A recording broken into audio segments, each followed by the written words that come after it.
Estaremos con el congresista Carlos Brus. Con él daremos esta mirada a lo que ha significado los últimos días en el gobierno. No los últimos en términos de finalización, pero sí en términos de lo que ha significado los días anteriores.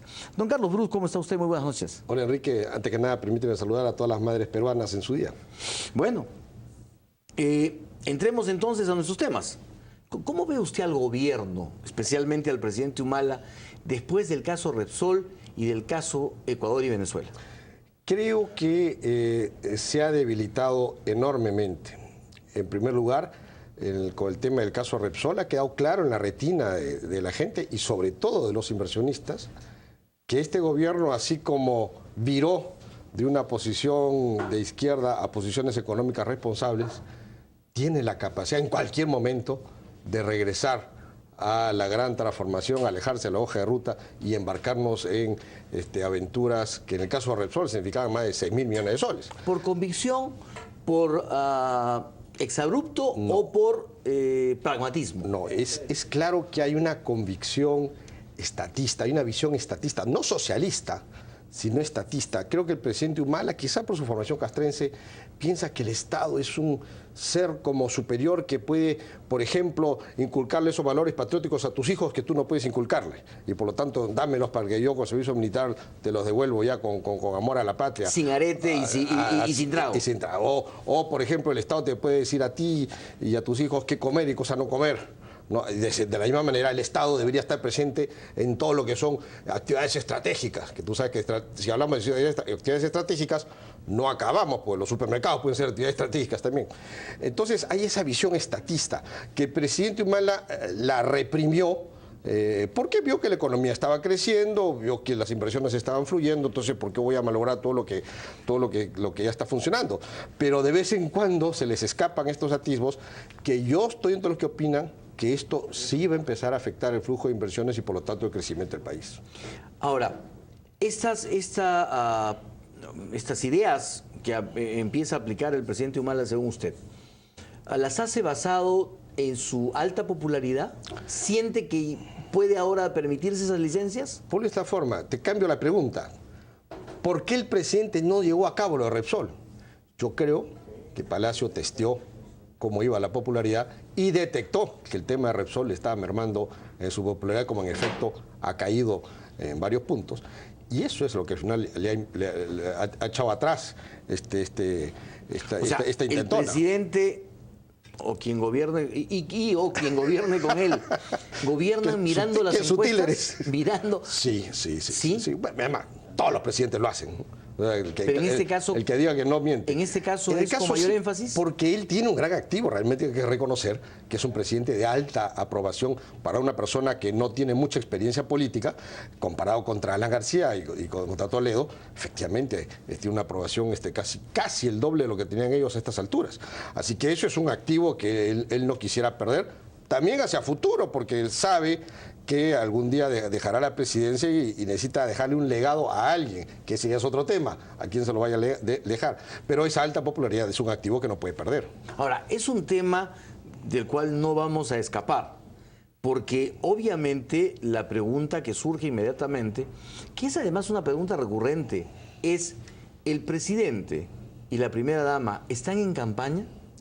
Mira, los presidentes en general están en campaña para elevar su popularidad, para demostrar las cosas que hacen, y eso está bien. En democracia tú tienes que comunicar las cosas que haces. Lo que está mal es que una persona que no ha sido elegida y que es dentro del escalafón de este gobierno la segunda persona más importante dentro del Ejecutivo, sin tener cargo público, sea la primera dama y que se inviertan recursos públicos en aumentar su imagen. Entonces, eso nos lleva a pensar que va a candidatear. Es más, en la clase política, quizás el 90% ¿tiene duda? Está seguro que va a candidatear. ¿Usted tiene duda? No, por supuesto. Entonces, por lo menos lo van a intentar, ¿no? De ahí a que lo logren hacer, eso ya dependerá de cómo reacciona el pueblo peruano, pero por lo menos lo van a intentar. Porque no tiene otra persona a quien delegarle esa responsabilidad. No hay en el cuadro del nacionalismo nadie que siquiera se acerque o siquiera tú puedas pensar, mira, este podría ser una persona que podría candidatear o eventualmente continuar con las banderas del nacionalismo. No existe. Entonces, ella es la carta bajo la manga y van a hacer todo lo posible para que pueda postular. Y en efecto, no sería una mala candidata. No, no sería una mala candidata, aunque iría contra las reglas y contra las normas. Pero hay cosas que nos llevan a pensar efectivamente que la campaña para la primera dama ya empezó. Una ha sido una imagen, que a ver si la podemos ver, que es la del presidente, creo que la estamos viendo en pantalla precisamente, la del presidente de la República acompañado de una muñeca que muchos han bautizado como Nadincita. ¿No? Es una muñeca, como usted se acompañaba de Techito. Esa es el presidente, se acompaña con quien ha sido bautizada como Nadincita, que curiosamente tiene las mismas características físicas, por lo menos de la primera dama. Entonces, ahí está, precisamente la tenemos en este momento de campaña, aplaudiendo al presidente. Y la pregunta es esto una campaña subliminal? Yo supongo que esa muñeca tiene que haber sido su diseño y su confección aprobada por la primera dama. Ella, que cuida su imagen, no va a dejar que la llamada Nadincita salga así nomás de cualquier manera. De ninguna manera. Ahora, ¿Es ya una campaña abierta del presidente que intenta ser subliminal? Es una campaña abierta y es un mal uso de recursos públicos. Tú me preguntarás, pero tú hiciste lo mismo con Techito. Pero Techito no era yo, en primer lugar. Techito se hizo porque cuando empezamos los programas de vivienda, había que convencer a los bancos para que empiecen a prestar a la gente de clase de media y baja, a los constructores para que empiecen a construir. De pronto los constructores me dijeron, ministro, estamos construyendo pero no vendemos. Entonces empezamos tú sabes que el tema de las casas es un tema familiar, empezamos a llamar la atención de las familias. Yo me levantaba muy temprano a enseñar los departamentos con un muñeco que sea agradable para los niños, que era en ese momento Techito. Entonces se hizo con ese sentido de que el Estado promueva y que invitemos a las familias a que compren las viviendas de nuestros programas. Había una razón y estaba dentro de una campaña para lograr ese objetivo. Este muñeco, no sé quién lo habrá hecho, quién lo habrá pagado, está en una actividad oficial y no sé qué objetivo tiene, ¿no? Porque, ¿acaso representa algún programa social? ¿Representa algún programa dentro del gobierno? ¿Es algún programa de vacunación? ¿Algún programa de seguridad? No, entonces, ¿quién está gastando plata en esas tonterías? Que es un mal uso de recursos públicos. Y obviamente, hay que tener dos dedos de frente, es una campaña publicitaria, ya está con marketing diseñado de promover la imagen de la primera dama. Y eso está mal si se está haciendo con recursos públicos.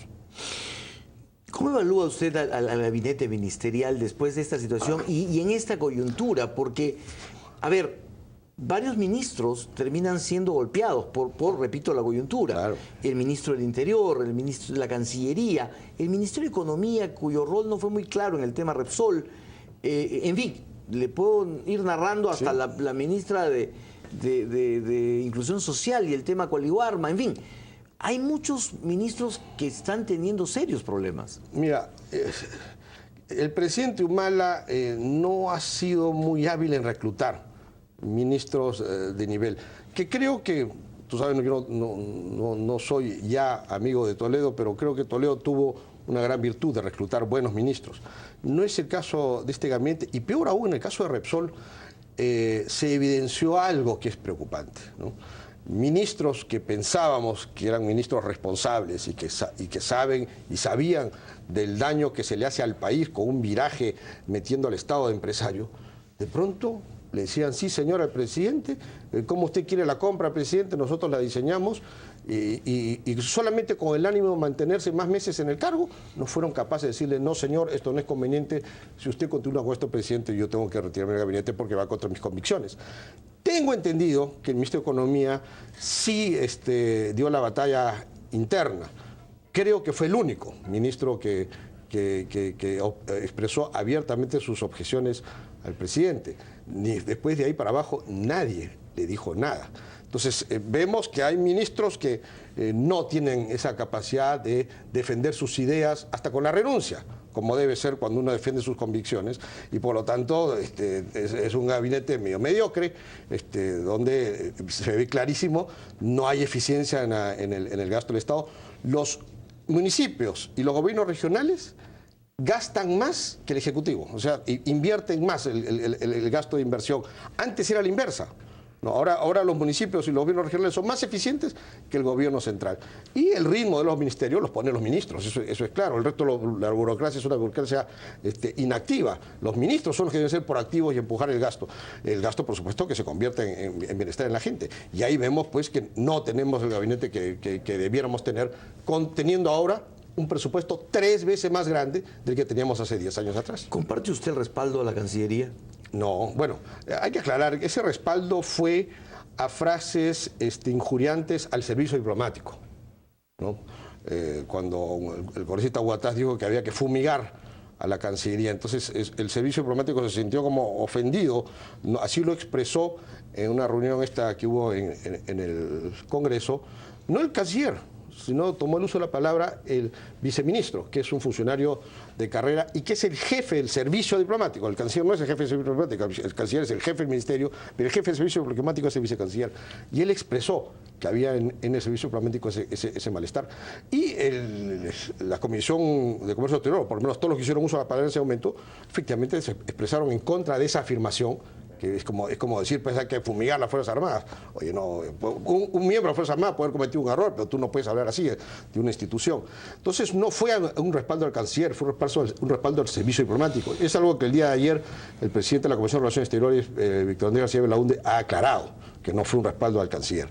Y además, estas tonterías que hizo el embajador en Caracas, se trataba de un embajador que no es del servicio diplomático. Es un embajador político. Es un embajador político. Amigo del presidente que financió la campaña del nacionalismo. ¿No? Y es un militante del partido de gobierno. Entonces, no se puede culpar al servicio diplomático lo que hizo este señor. Así que no fue un respaldo al canciller, sino al servicio diplomático. ¿Es posible pensar en cambiar al canciller antes del fallo de La Haya? ¿Es conveniente? Mira, yo creo que ya culminar la fase oral eso es irrelevante. Los cambios que cada país haga no es algo que va a influir en la decisión de los jueces al momento de determinar los límites marítimos. Así que todo va a depender de cómo va el proceso político. Definitivamente el país ha sido atacado en las últimas semanas, por decirlo de alguna manera, por dos presidentes de la región. No hemos salido muy bien de librados, estas, muy bien digamos, no es que nuestra autoestima y dignidad hayan aumentado. El silencio del presidente, desde mi personal punto de vista, yo tampoco digo que salga el presidente a insultar ni a declarar la guerra a nadie, pero hay formas de responder, como sabemos responder quienes son líderes políticos, con algún tipo de puño, algún tipo de ironía. ¿Hace mal el presidente en mantenerse callado? Sí, no hay forma de que uno pueda llevar adelante un liderazgo, sobre todo de una agrupación que no se conoce bien cuál es el siguiente paso que va a dar, ¿no? Con alguien que mantiene un silencio como tiene el presidente de la República. Obviamente él no es una persona muy comunicativa, eso lo sabemos, está en sus características. Él no goza declarando ante los micrófonos de la prensa. Eso, él le tiene aversión a eso. Así que él se siente mucho más cómodo manteniéndose en silencio, pero de esa manera se alimentan conjeturas que a veces son ciertas, a veces no, y eso le da pie a presidente de la región decir, oye, ataca nomás al Perú, que ahí el presidente es mudo y no te va a contestar, ¿no? Y eso no es bueno. Muchos quisiéramos algún tipo de respuesta. Yo me acuerdo cuando Evo Morales atacó a Alan García y le dijo que ahora está mucho más a la derecha que antes, además está más panzón que antes. Y García con todo ironía le contestó, bueno, puede ser que esté panzón, pero por lo menos yo no miro el físico de otros hombres. Entonces una ironía la contestó nuestro presidente con otra. Y vamos, el presidente de la República está obligado a levantar la autoestima de su pueblo, a defender la dignidad de los peruanos. Y creo que en este capítulo que ha pasado hemos sentido nuestra dignidad un poco mellada. Esperemos que no siga ocurriendo así y que tengamos un presidente que pueda salir y dar la cara por el país, ¿no?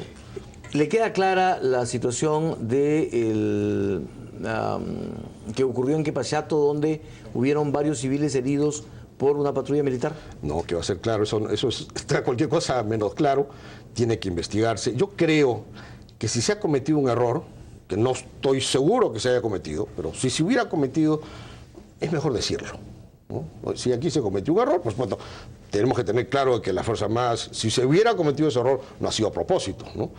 Puede haber sido efectivamente un error, pero no ocultarlo, porque tarde o temprano se va a saber. Hay pruebas que se pueden hacer para realmente demostrar si de esa camioneta se disparó o no se disparó algún tipo de arma, y cuando se descubra que, por ejemplo, en un escenario que no se disparó ningún tipo de arma, entonces, ¿quién está mintiendo? ¿No? Lo malo es que a la Fuerza Armada o a ciertos elementos de la Fuerza Armada ya les pasaron varias veces situaciones como estas. El caso de la niña que fue asesinada y del cual hasta ahora no sabemos el resultado de las investigaciones. Así es. ¿No es cierto? ¿Qué pasó con esa niña? O sea, que recibió una bala por la espalda. No lo sabemos hasta ahora. Ese es el problema. Pero como te digo, es mejor decir, oye, digamos, tú y yo vas a condenar a un militar que así cometió un error, discúlpeme, aquí me someto a disciplina, punto, el tema tú y yo lo dejamos ahí. Efectivamente se cometió un error, es una zona complicada, pero lo que molesta es si es que hay una mentira. Congresista Bruce, el tema de los narcoindultos, las propiedades de Toledo, de Alan García, el caso Aurelio Pastor, ¿le suena a usted una guerra sorda entre Perú Posible, el APRA y la Procuraduría? Sí, y también me suena a una campaña para desprestigiar a toda la clase política, porque estamos hablando de expresidentes democráticos acusados de actos de corrupción, exministros acusados de actos de corrupción. ¿Quién intentaría hacer eso? Alguien que esté en corte del sistema. O sea, se nota mucho la mano del gobierno atrás de esto, ¿no? El hecho de que el procurador Arbizu amenace con meter preso a Aurelio Pastor por algo que todavía no se le ha demostrado, y además que parece una tontería este asunto de los audios de Pastor, donde más parecía él un abogado vendiendo su servicio profesional, diciendo yo conozco a todo el mundo, yo te puedo ayudar. Eso fue lo que dijo. Y que además, entre todos los abogados que yo he contratado en mi vida, todos me dicen lo mismo. Eso tendría que meter preso a todos los abogados del Perú. ¿Qué abogado, qué profesional no dice no te preocupes, yo te puedo ayudar, estoy muy bien conectado?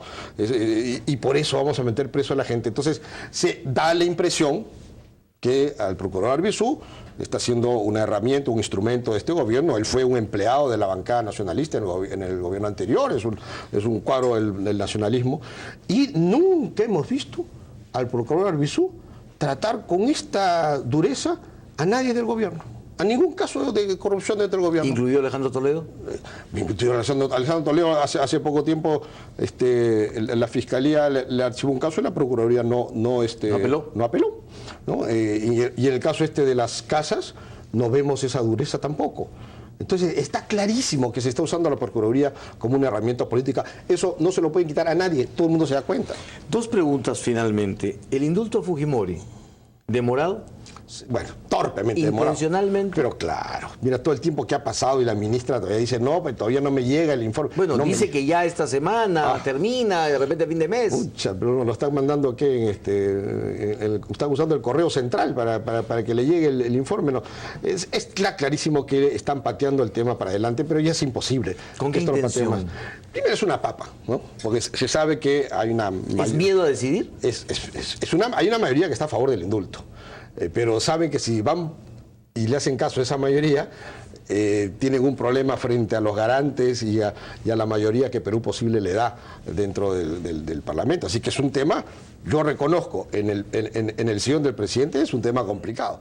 Pero bueno, para eso eres presidente, pues para eso buscaste el voto popular, no para agarrar temas sencillos, para decir temas complicados. Ahí se ve la talla estadista. El temple de un presidente. Entonces hay que tomar una decisión. Lo peor es no tomar una decisión y seguir postergando esto. La ley de la comida chatarra, ¿usted la aprueba? Parcialmente, ¿no? Yo creo que hay buena intención, efectivamente, el que se esté dando campañas publicitarias dirigidas a los muchachos que no tienen la capacidad de discernir lo que es saludable y no saludable, es complicado. Pero más que entrar en un tema regulatorio, creo que yo buscaría más la autorregulación y buscando que los productos que tienen insumos que son dañinos para la salud de nuestros jóvenes tengan algún tipo de limitación, ya sea de horarios o de contenidos, pero buscando la autorregulación. No me gusta una sociedad donde el Estado toma muchas decisiones en materia de comunicaciones, porque bajo el mismo criterio te podrías ir escalando en censuras de otro tipo y terminamos tú con un censor aquí al costado viendo qué preguntas puedes hacer y qué puta no puedes hacer tus invitados. Y usted qué respuesta puede dar y cuál no. Así es. Congresista Bruce, muchísimas gracias por su presencia. Gracias a ti. Muy amable.